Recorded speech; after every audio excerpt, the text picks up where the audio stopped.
নির্বাচন কমিশনের সিদ্ধান্তকে স্বাগত। এবার আধার কার্ড এবং ভোটার কার্ড সংযুক্তিকরণ শুরু হলো।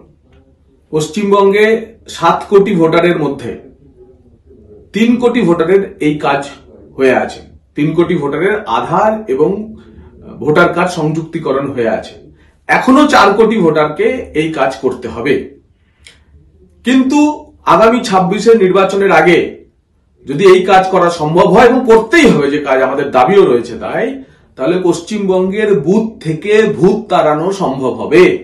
পশ্চিমবঙ্গে অনুপ্রবেশকারী রোহিঙ্গাদের নাম বাদ পড়বে। পশ্চিমবঙ্গের অটোমেটিক ডিডুপ্লিকেশন, অর্থাৎ একই ভোটারের একাধিক জায়গায় নাম থাকলে তা বাদ পড়বে। আমরা নির্বাচন কমিশনকে স্বাগত জানাই।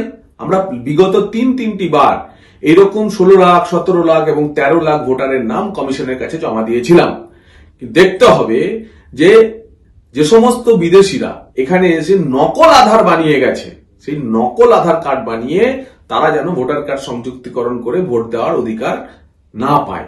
এবং তার জন্যই এই আধারের যে সংস্থা ইউডিএআই এবং নির্বাচন কমিশনের টেকনিক্যাল এক্সপার্ট টিম তারা আলোচনা শুরু করেছে।